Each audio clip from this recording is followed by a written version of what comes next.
Bismillahirrahmanirrahim. Assalamualaikum warahmatullahi wabarakatuh.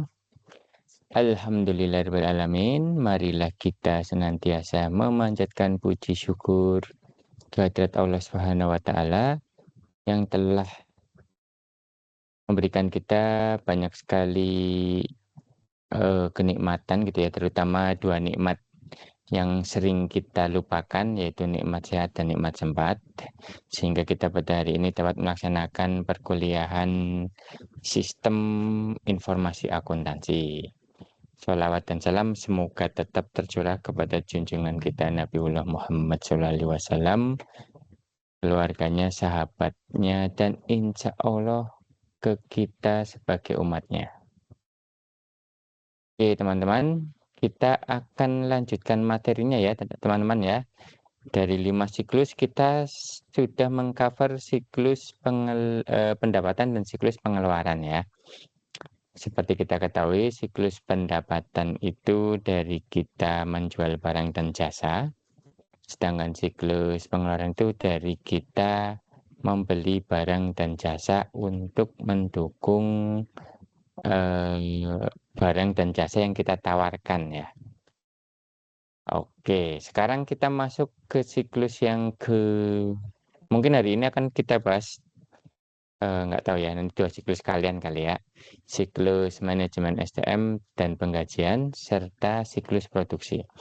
Karena 2 siklus ini cukup sederhana gitu ya. Kita hanya melakukan rekapan aja, tidak ada yang terlalu namanya susah ya. Atau mungkin satu aja dulu ya, karena hari ini ternyata banyak banget kegiatannya. Mungkin kurang dari 1 jam. Nggak apa-apa, nanti kita lanjut mata kuliah basis datanya seperti biasa ya, jam 10.30. Oke teman-teman, kita mulai materinya ya. Tujuan dari perkuliahan kita adalah kalian nanti setelah kuliah ini mampu mendeskripsikan aktivitas-aktivitas bisnis utama, keputusan-keputusan kunci, dan kebutuhan informasi pada siklus manajemen SDM atau penggajian gitu ya. Kemudian kita akan lihat ancaman-ancaman yang mungkin timbul dan bagaimana cara kita mengontrol agar ancaman tersebut dapat kita hindari ya, atau kita cegah gitu ya. Kemudian kalian nanti akan mampu menjelaskan aktivitas-aktivitas pada siklus penggajian, keputusan-keputusan kunci dan kebutuhan informasi, ancaman dari masing-masing aktivitas, dan kontrol untuk memitigasi ancaman tersebut ya. Jadi kalian deskripsikan dulu, kemudian ya kalian mampu menjelaskan. Oke, pada siklus manajemen SDM atau penggajian ini ya teman-teman, ini ada serangkaian aktivitas bisnis yang berulang. Ya, jadi ini merupakan aktivitas bisnis yang berulang dan operasi pemrosesan data yang berkaitan dengan pengolahan tenaga kerja secara efektif. Nah, kita tahu ya penggajian itu apa ya, ada yang modelnya harian gitu ya, ada yang modelnya mingguan, yang paling umum ya per bulan gitu ya. Jadi ada harian, ada pekanan, ada bulanan. Nanti tergantung mau yang seperti apa, kita menyesuaikan sistem yang digunakan oleh masing-masing perusahaan gitu ya. Oke, pada siklus manajemen SDM ini teman-teman ya, itu ada kegiatan utama yaitu pertama kali ya ketika kita berbicara tentang sumber daya manusia, itu kita tentunya akan melakukan perekrutan karyawan ya teman-teman ya. Kemudian ada pelatihan, kemudian setelah kita latih, kita kasih pekerjaannya apa ya, job description-nya apa, itu masuk pada kategori atau kegiatan penugasan. Kemudian tentunya kita akan memberikan kompensasi berupa gaji. Mungkin ada beberapa bonus juga ya, perhitungan bonus. Kalau perusahaan-perusahaan yang memiliki marketing itu biasanya untuk memacu karyawan, itu kita sediakan bonus juga ya, di samping gaji yang tetapnya. Bahkan di beberapa kasus itu bonus lebih besar dibanding gajinya. Yaitu untuk bagian marketing biasanya ya. Nanti kan perusahaan bagiannya macam-macam ya, ada marketing, ada produksi ya, mungkin ada yang staff di dalam gitu ya, bagian administrasi segala macam. Biasanya kalau yang bonus-bonus itu, berkaitan dengan performa marketing ya, atau mungkin nanti ada perhitungan macam-macam ya, ada perhitungan, apa sih, bonus tahunan ya, ada beberapa juga yang ngitungnya seperti itu, ada bonus tahunan, ada ya macam-macam lah, strukturnya bisa banyak dan kompleks gitu kan. Bila perhitungan gaji pokok aja ya, kompensasi itu perhitungannya juga bisa macam-macam teman-teman ya. Bisa berdasarkan berapa jam dia bekerja atau berapa hari dia bekerja gitu kan. Mungkin kalau antara lemburan dengan reguler ya itu ada kompensasi yang berbeda gitu kan.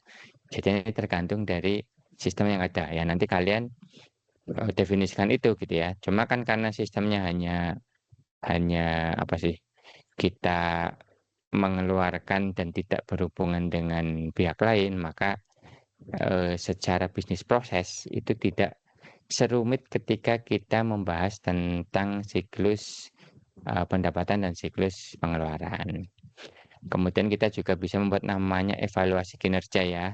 Jadi evaluasi kinerja itu untuk melihat performan dari atau kinerja dari si karyawan. Kapan ya kita bisa memberikan apresiasi berupa bonus atau kenaikan jabatan atau kenaikan gaji atau apapun itu ya. Kapan kita bisa memberikan semacam surat teguran ya, surat SP gitu ya, surat SP itu apa ya namanya ya, peringatan gitu ya, ketika kinerja dari si karyawan itu tidak baik gitu ya. Kemudian kalau si karyawannya sudah tua gitu ya, biasanya ada umur pensiun gitu ya. Nah itu prosesnya itu masih kita lakukan sampai benar-benar si karyawan itu pensiun ya. Baik pensiun atas permintaan sendiri atau karena PHK gitu ya. Atau karena memang umur ya. Permintaan sendiri secara aturan atau umur ya. Ini ada tambahan nih teman-teman. Atas permintaan sendiri, pensiun berdasarkan aturan ya. Aturan atau atas permintaan sendiri atau PHK. PHK itu pemutusan hubungan kerja ya. Lah kegiatan 1 sampai 6 teman-teman ya itu dilakukan, sedangkan 1 dan 6 sorry ya, bukan 1 sampai 6. Kegiatan 1 dan 6 ya teman-teman ya, yaitu perekrutan dan melakukan satu SOP untuk menyatakan bahwa seorang karyawan pensiun itu hanya dilakukan sekali saja. Kemudian kegiatan nomor 2 sampai 5 itu dilakukan selama masih menjadi karyawan ya. Oke, agar dapat memanfaatkan kemampuan SDM secara efektif, sistem manajemen SDM atau pengajian itu harus dapat menjawab permasalahan kunci sebagai berikut. Jadi nanti teman-teman ya, ketika kalian mendesain sebuah sistem gitu ya, masing-masing siklus kan memiliki apa sih namanya, jawaban atas permasalahan kunci gitu ya. Itu minimal ini dimasukkan semua ya. Jadi jangan cuma 1 atau 2 atau bahkan tidak menjawab ini gitu ya. Oke, yaitu pertanyaan-pertanyaan seperti gitu ya, berapa jumlah karyawan yang diperlukan untuk menyelesaikan rencana strategis. Jadi perusahaan kan punya rencana-rencana tuh ya. Nah, untuk menyelesaikan rencana tersebut, itu karyawannya ada berapa. Nah, itu harus kita bisa mampu mendesain sistemnya seperti itu ya. Gitu. Kalau nanti sistemnya di dalamnya ternyata rencana strategisnya itu berbasis project misalnya ya, berarti kita bikin sistemnya itu berbasis project gitu ya. Atau mungkin kalau dia basisnya produksi ya, asal bisa memenuhi produksi dari sisi marketing, maka kita juga perlu tahu proyeksi-proyeksi gitu ya. Kebutuhan dari misalnya konsumennya itu sampai berapa sih? Ya, item barang ini tuh kita harus produksi berapa banyak dan masing-masing karyawan itu bisa kita hitung memproduksi berapa gitu kan. Misalnya nih ada perusahaan Astra Honda gitu ya. Dia sehari itu harus mampu memproduksi misalnya 1.000 motor gitu ya. Dan nanti kita harus tahu breakdown gitu ya. Untuk membuat 1.000 motor, ya itu dibutuhkan karyawan berapa sih gitu kan. Gitu. Kemudian di samping itu ya, sistem juga harus bisa menjawab kemampuan dari masing-masing karyawannya. Jadi karyawan itu memiliki keahlian atau keterampilan apa. Mungkin bisa kita masukkan sertifikasinya atau mungkin ada tes-tes tertentu atau wawancara gitu kan. Ada tes psikologi juga ya. Kemudian sistemnya juga bisa menjawab keahlian atau keterampilan apa yang jumlahnya berlebih atau kurang ya. Misalnya kita membutuhkan karyawan yang ahli di perakitan gitu ya misalnya ya. Ya kita harus bisa tahu yang ada di perakitan itu pas gitu ya, sesuai dengan kebutuhan kita atau ada malah berlebih gitu kan, atau berkurang gitu ya. Kemudian yang keempat adalah seberapa efektifkah pelatihan yang dilakukan dalam mempertahankan dan meningkatkan tingkat keahlian atau keterampilan yang dimiliki oleh karyawan. Nah, termasuk di dalamnya kita bisa semacam memberikan kesempatan gitu ya kepada karyawan untuk meningkatkan melalui pelatihan-pelatihan.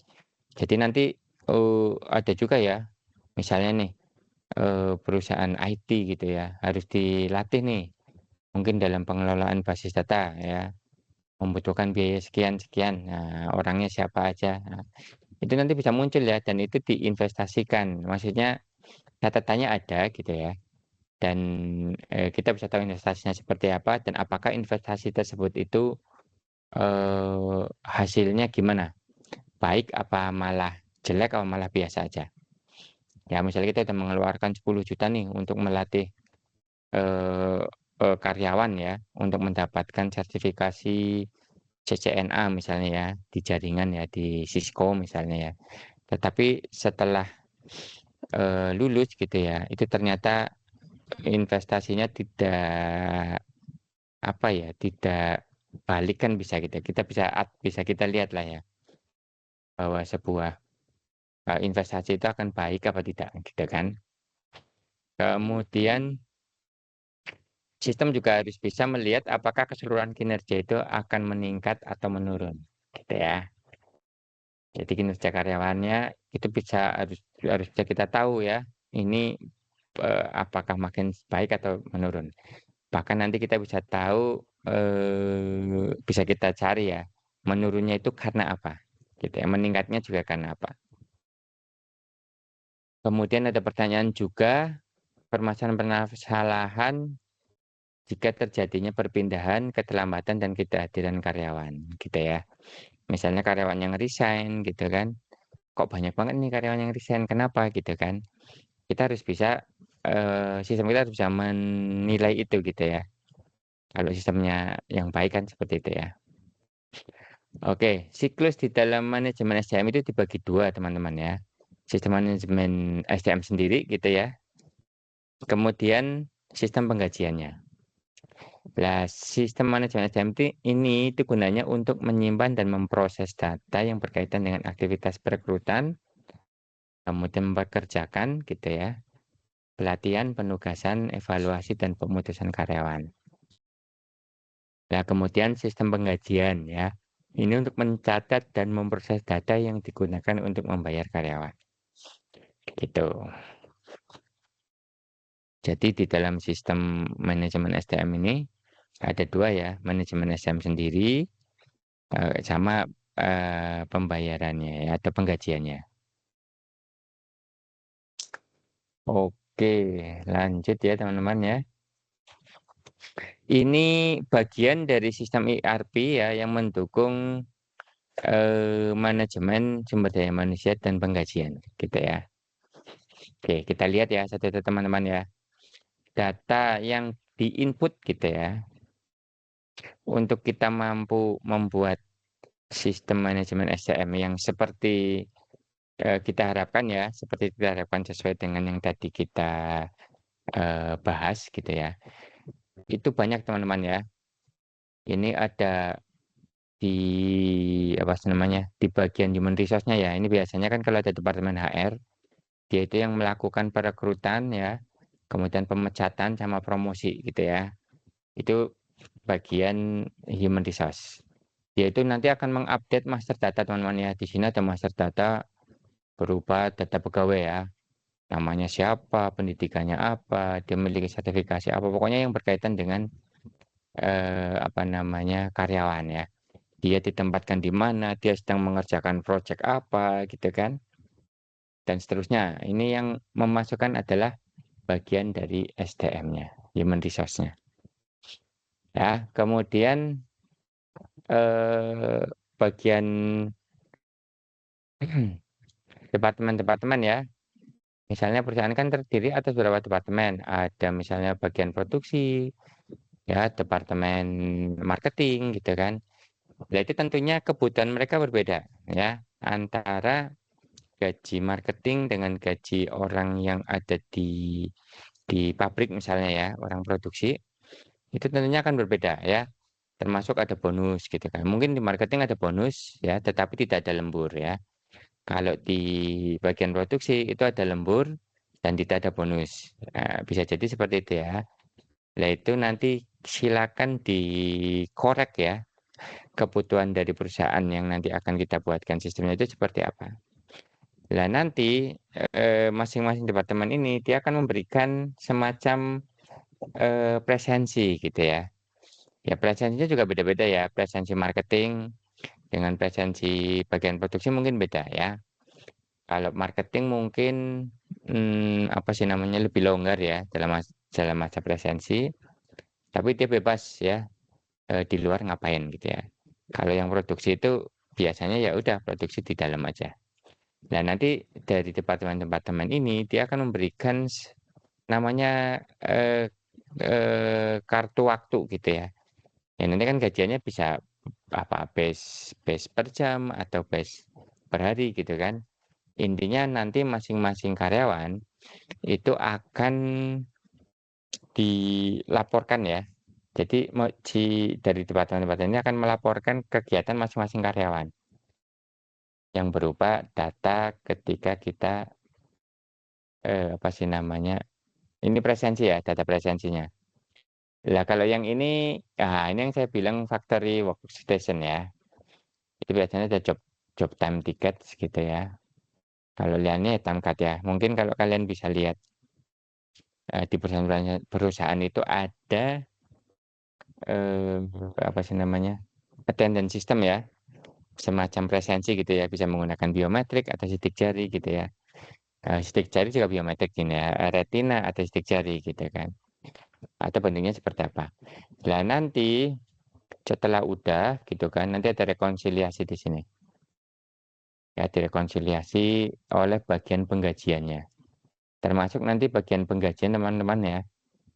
Ya, ini bagian penggajian. Itu dia akan memasukkan pajak-pajak gitu ya.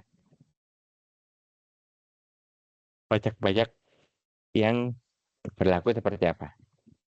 Aturan-aturan gitu ya. Tingkat pajak, kemudian pengurangan-pengurangan itu di bagian paralel ya. Nah, kemudian data tersebut teman-teman ya. Semuanya ada 1, 2, 3, 4, 5. Ada 5 data yang akan dimasukkan ke dalam basis data ya. Dalam basis data berupa human resource, penggajian gitu ya, time card, job time ticket, kemudian GL ya. Nah, setelah itu kita akan melakukan apa namanya, penyiapan penggajian ya. Jadi ada program untuk mempersiapkan penggajian. Dan nanti inputnya berupa inputan ya, atau triggernya itu berupa perintah dari bagian penggajian untuk melakukan apa namanya, rencana penggajian ya, untuk menyiapkan penggajiannya. Gitu teman-teman ya. Dan nanti setelah dibuat, itu nanti penggajiannya kita berikan ke karyawan di sini. Di sini ada proses approving ya. Nah, ini benar nggak nih misalnya ya.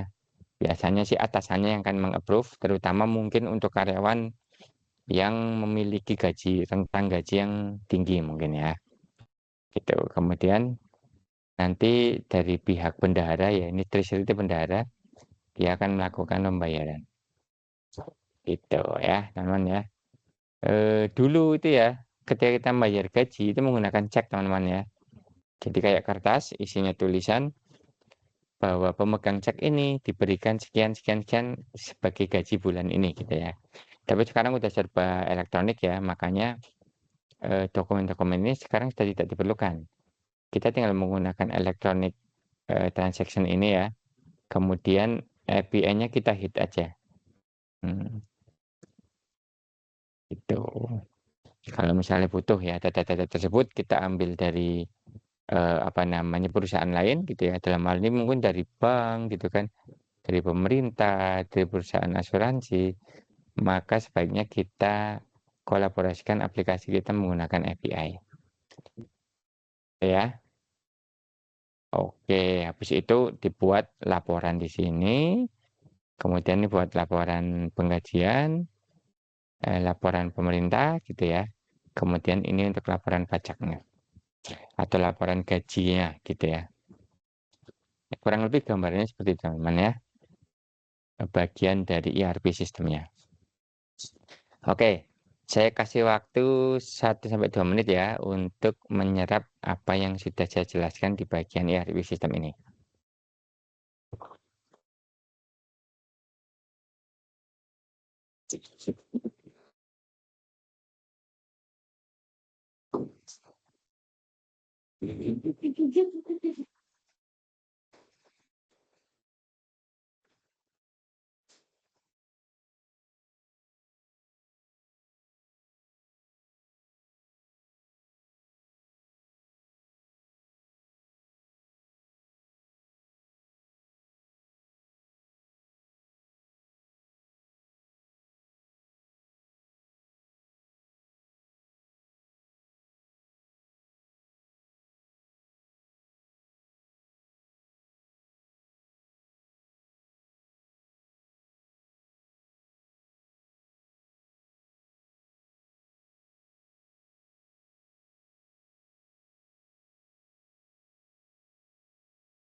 Oke, kita mulai ya teman-teman ya. Mulai lagi. Aduh, bentar, bentar. Saya mau ambil minum dulu.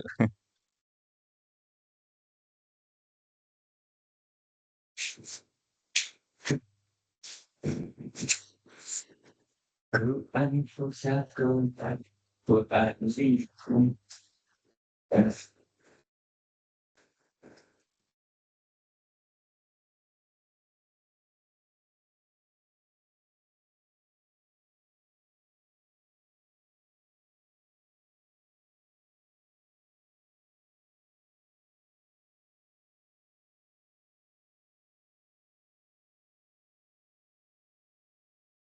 Hmm.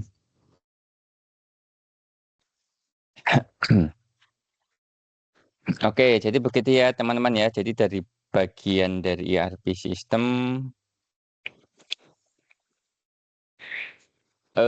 pada bagian yang mendukung penggajian ya. Kemarin ERP sistemnya kan sudah kita jelaskan untuk masing-masing siklus ya teman-teman ya.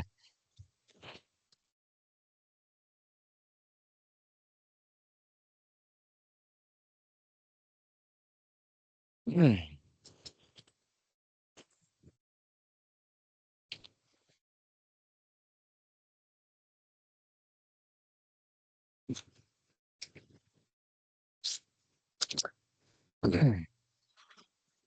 Oke, sekarang kita masuk ke bagian data apa sih yang harus kita pertukarkan gitu ya ketika kita membuat sistem penggajian ya.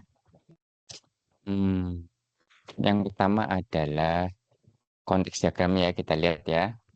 Ini di FD ya teman-teman ya.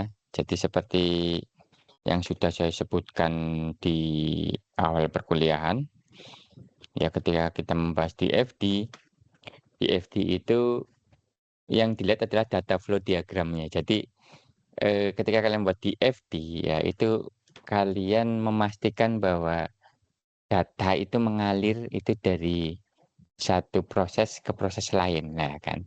Lah datanya itu yang mengalir data apa aja? Lah ini digambarkan dengan menggunakan DFT. Di sini kita lihat bahwa konteks diagram pada siklus manajemen sumber daya manusia atau penggajian itu ada dari beberapa sumber gitu ya, teman-teman ya. Yang pertama adalah dari departemen HR-nya ya. Jadi dari Departemen Sumber Daya Manusia ini bagian atau bagian perusahaan gitu ya, yang mengurusi semua data-data dari apa namanya karyawan gitu ya.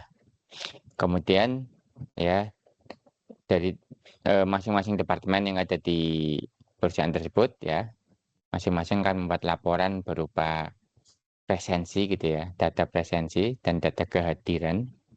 Intinya di sini kinerja teman-teman ya. Jadi data kinerja dari karyawan ya. Karena kan kinerja masing-masing karyawan itu nanti akan berbeda-beda. Gitu ya. Seperti tadi saya sudah bilang, bagian marketing sama bagian produksi itu akan memiliki struktur gaji yang berbeda dan kinerja yang berbeda gitu ya. Gitu. Kemudian dari pemerintah ya. Jadi sumber dari pemerintah itu berupa pajak ya. Intinya semua yang berhubungan dengan pajak, aturan perpajakan, ya misalnya pengurangan pajak gitu ya, besaran pajaknya gitu kan. Bahkan besaran pajak itu jelimet banget teman-teman ya. Nanti kita harus tahu misalnya ya, di data sini itu si karyawan tersebut memiliki berapa anak gitu ya. Tapi enggak sih. Biasanya kalau yang pajak itu sih yang pribadi ya. Maksudnya kalau dari pajak perusahaan mah itu biasanya berupa apa ya? Yang berhubungan dengan gaji ya. Pajak penghasilan. Ya mungkin pajak penghasilan yang dilaporkan gitu ya oleh perusahaan ya. Atau BPJS biasanya ya, setoran-setoran BPJS itu kan kalau kalian berdasarkan perjanjian kerja itu kalau nggak salah di split dua ya. Jadi kalian bayar 50%, si perusahaan bayar 50%. Kemudian ada potongan-potongan misalnya berupa hmm, saya lupa tuh kemarin ada saya dipanggil sama bagian penggajian ya, bagian HR gitu ya untuk melengkapi beberapa dokumen. Ya mungkin untuk selain BPJS untuk tenaga kerja segala macam gitu ya. Intinya yang berhubungan dengan pemerintah. Itu sumber yang ketiga. Kemudian eh, sumber dan tujuan keempat itu adalah karyawan itu sendiri. Dan nanti dia karyawan yang akan menerima gajinya gitu kan. Kemudian karyawan akan ya nanti dia akan memberikan informasi atau informasi pengurangan-pengurangan itu apa. Misalnya kalau ada hutang gitu kan. Utang koperasi misalnya ya. Atau utang bank yang dia bekerja sama dengan perusahaan. Kan ada ya yang semacam itu. Eh,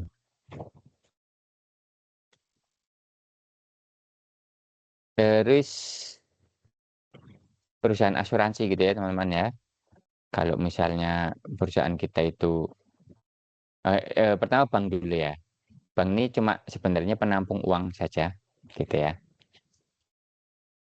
Penampung uang ya karena kita sekarang sudah serba otomatis ya biasanya udah nggak pakai cek sih gitu ya. Kemudian mungkin kalau perusahaannya itu bekerja dengan perusahaan asuransi ya misalnya asuransi kecelakaan kerja dan segala macam itu juga menjadi sumber untuk apa namanya melakukan perhitungan gaji gitu ya di sini di PRL sistemnya.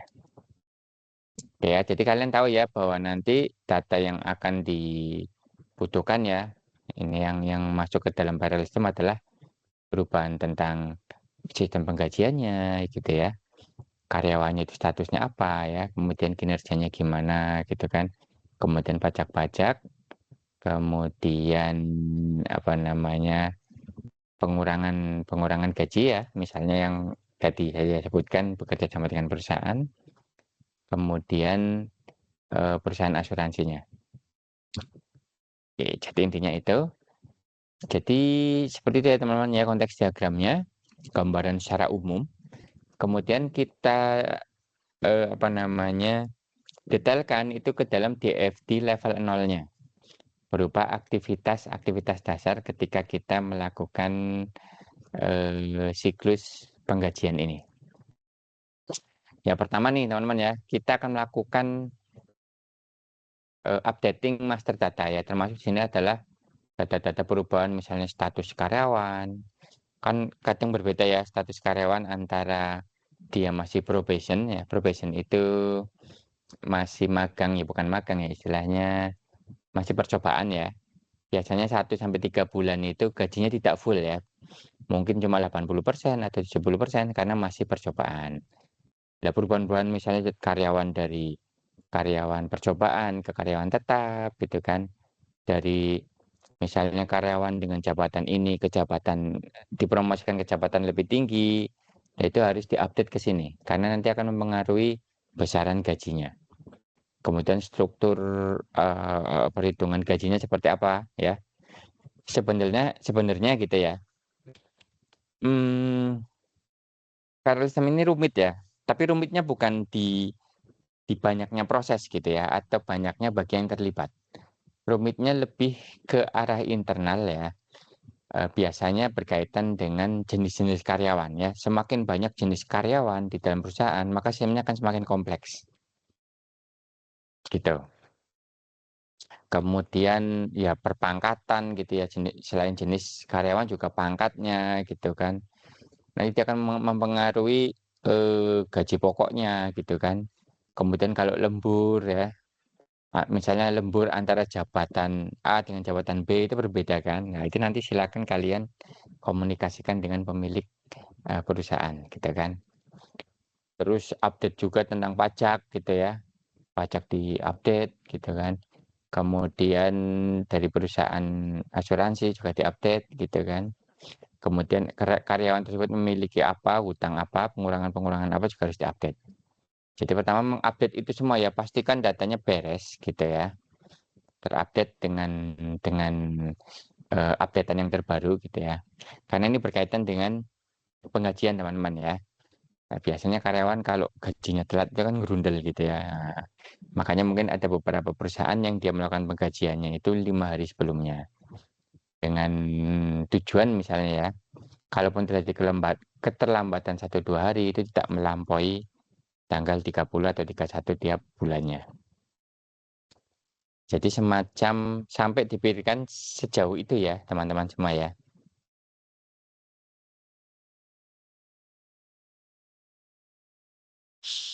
Kemudian apalagi setelah kita melakukan updating data gitu kan, nanti data-data ini kan basis data teman-teman ya. Data-data tentang tingkat pajak gitu ya. Kemudian master data penggajian ya, ini termasuk di dalamnya nanti gaji-gaji jenis karyawan, gaji-gaji tiap pangkat itu ada di situ ya. Kemudian JL-nya juga kita update ya. General ledger-nya kalau misalnya ada gitu ya, itu harus kita update juga. Kemudian proses yang kedua teman-teman itu adalah memvalidasi waktu dan data-data presensi di sini. Nah ini juga rumit teman-teman ya, rumit gitu ya. Kadang gini, kalau kita menggunakan sistem apa sih namanya adetan ya, sistem kedatangan apa sih namanya karyawan gitu ya. Itu ribet juga ya. Kadang sistemnya datanya nggak ke-record atau datanya ke-record berkali-kali ya. Misalnya kalian datang nih, nggak yakin udah ke-record, biasanya itu karyawan melakukan beberapa kali. Bisa 2 atau 3 kali gitu kan. Bahkan yang ngemesin itu kadang ada yang sampai 5 kali gitu kan. Dia absen pagi 5 kali. Nah, nanti bagaimana kita buat sistem ya agar membaca data tersebut itu yang valid seperti apa. Kemudian ketika perpulangan seperti apa gitu kan. Dan seterusnya. Nah ini kita validasi ya, apakah benar-benar iya atau tidak. Biasanya nanti masing-masing supervisor itu yang bertanggung jawab atas kinerja ya, termasuk sini kan ada kinerja juga kan, dari masing-masing bawahannya, gitu. Jadi nanti kita akan mendapatkan tiket ya, job time tiket untuk bagian produksi atau time card ya. Time card ini ya semacam tadi itu ya, yang menggunakan alat gitu ya. Jam masuk, jam keluar gitu ya. Kalau job time tiket itu biasanya berupa batch produksi gitu ya. Nanti kita kumpulin tiketnya, semakin banyak tiketnya nanti penghasilan dia semakin banyak. Ya tergantung lah nanti sistemnya ya, tergantung dari si perusahaannya itu beroperasinya seperti apa. Oke, itu setelah divalidasi kan mendapatkan hasil validasi data atendennya. Lah, langkah berikutnya kita persiapkan penggajiannya nih teman-teman. Data yang digunakan adalah validasi waktu ya atau data-data presensi yang sudah divalidasi. Kemudian kita compare dengan pajak ya, dengan barrel datanya ya, karyawannya gitu kan. Misalnya karyawan A dia memproduksi apa gitu ya, sebanyak berapa tiket gitu ya. Gitu. Itu di compare semua nih datanya set ya dibuat di sini. Kemudian jadilah slip gaji di sini ya. Ini slip gaji nih. Di sini ada slip gaji. Kemudian slip gajinya itu diberikan ya. Sekaligus mungkin nanti kalau kita menggunakan ETF ya, electronic transaction ya secara elektronik, otomatis nanti rekeningnya akan diupdate ya. Jadi akan dibayar apa namanya cek gajinya ini langsung ke rekening karyawan. Ya, banknya langsung masuk ke rekening karyawan. Dulu mah enggak ya, modelnya dikasih semacam cek ya. Cek itu bentuknya kayak kwitansi ditulis. Nah, nanti karyawannya yang datang ke bank. Dan nanti banknya akan ngecek benar nggak sih karyawan ini merupakan karyawan dari si perusahaan, terus besaran gajinya berapa? Berdasarkan cek di sini, gitu ya. Kemudian yang terakhir, gitu kan, itu adalah ya setelah kita koleksi, misalnya nih pajak-pajaknya dari koleksi BPJS-nya kita kolek, lah nanti BPJS-nya kan kita bayarkan kan. kita bayarkan di sini. Nah, membayarkan potongan-potongan pajak dan seterusnya. Baru laporannya dikasihkan ke masing-masing departemen yang tadinya memberikan jurnal dari si karyawan ya. Itu. Nah, nanti di sini ada kelihatan nih, ada thread-nya. Nanti kita lihat ya, kita baca satu-satu. Thread yang nomor 1 itu kok langsung 6 ya? Oh, karena mungkin di sininya juga langsung 6 ya. Nah, oh, kenapa di sini tadi langsung 6 teman-teman ya? Karena 1 dan 5 itu sudah digunakan untuk ancaman-ancaman yang secara umum gitu ya. Tidak berkaitan dengan sistem. Ini yang umum-umum saja.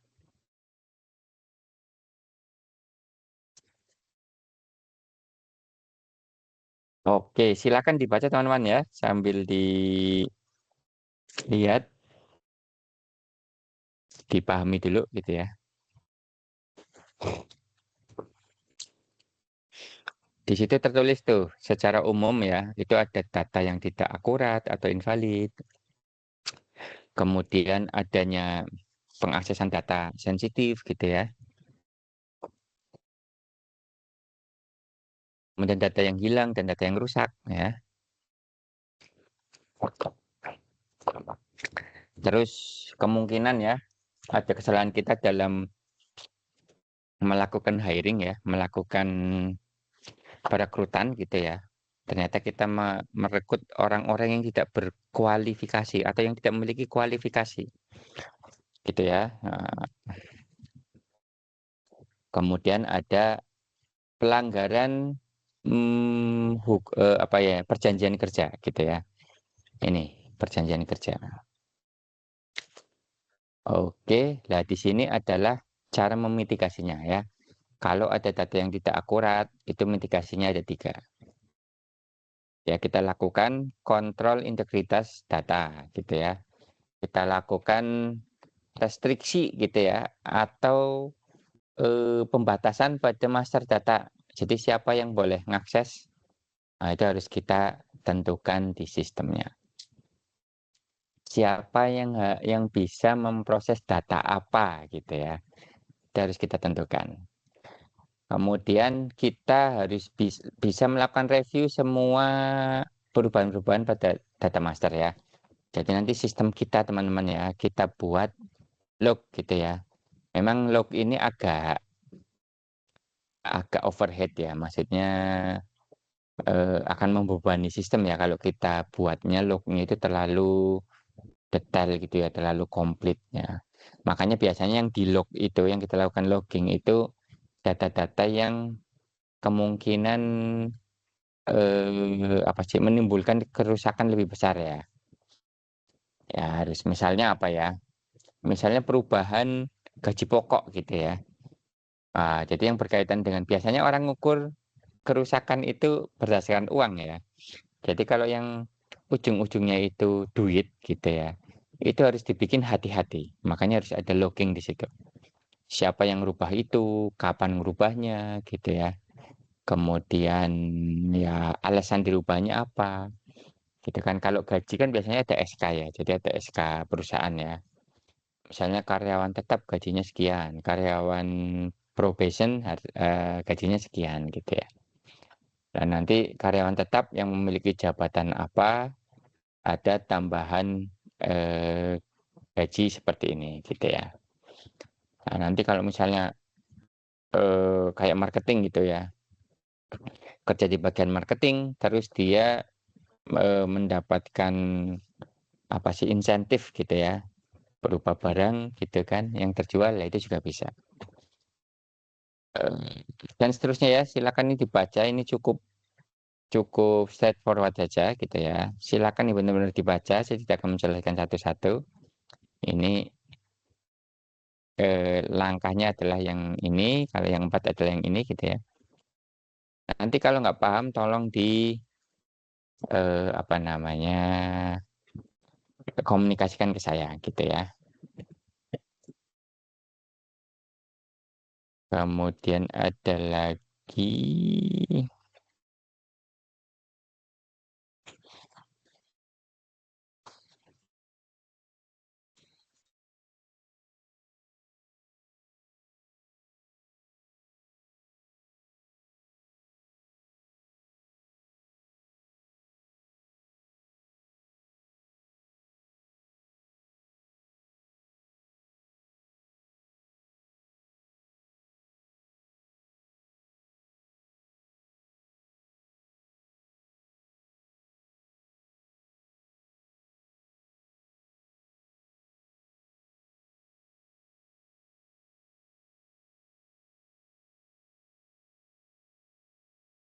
Oke.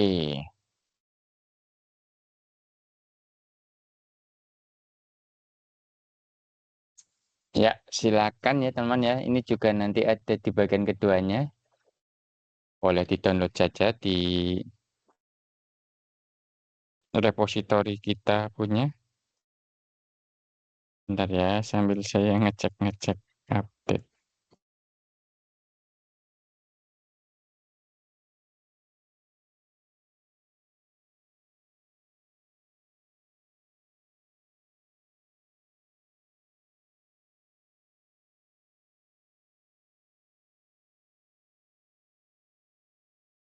Kita lanjut ke diagram berikutnya. Oh, ini apa nih? Oh, flowchart ketika kita melakukan penyiapan gaji ya. Gitu.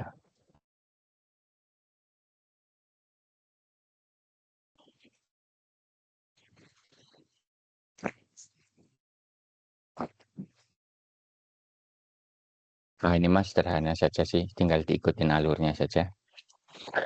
Intinya ini data-data ya, ini basis data ya. Jadi data karyawan itu, jadi data absen ini ya, data absen itu kita validasi, kita edit, kita lakukan sorting gitu ya, pengurutan ya. Kemudian kita bagi gajinya ya, kita buat gajinya terus ini lanjut ke sini ya. Ini maksudnya lanjut ke sini ya teman-teman ya. Kita bikin ceknya kita tanda tangan, kita bayar ya, ceknya kemudian pajak-pajak dan lain-lain gitu itu kita bayarkan ke di luar perusahaan kita ya. Kemudian ini apa? Payroll Register and Disbursement Voucher. Ya sama sih ini Mak. Oh ini kalau kalau menggunakan secara elektronik tuh ini ya. Ini secara elektronik teman-teman ya. Kalau ini secara menggunakan cek. Cuma kok dia arahnya ke sana ya? Harusnya ini ada dua cara nih. Cek sama oke. Dan akun payable-nya itu approve payroll. Jadi bagian piutang gitu ya. Itu kita lakukan approving. Oke, semacam ini aja sih. Ini contoh payroll register ya teman-teman ya. Nah, nah, ini modelnya ya. Kali ini ya teman-teman ya itu per jam ya. Mungkin karena dia di bagian produksi ya. Jadi karyawan nomor ini dengan nama ini dia kerjanya per minggu ya dia berarti ya. Iya per minggu 40 jam, gaji sejamnya sekian gitu ya. Maka gaji kotornya dia segini. Kemudian ada pajak federal, ini mungkin pajak apa, ini pajak apa gitu kan. Ini lain-lain sehingga setelah dikurangi yang ini dikurangi ini semua jadi ini. Oke ya. Kemudian ini deduction-nya ya. Deduction-nya bisa bisa bisa lihat nih di sini. Yang deduction yang miscellaneous ya. Nah, ini kan harus dijelaskan lebih lanjut ya. Hal ini mah pajak ya, ini pajak federal, ini pajak negara bagian. Ini nggak tahu pajak apa ya Vika itu. Coba kita lihat ya. Vika adalah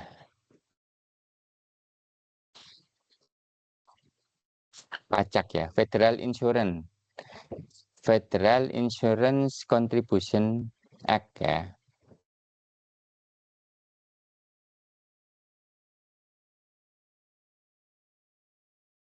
Jadi pajak federal, asuransi federal yang ini ya.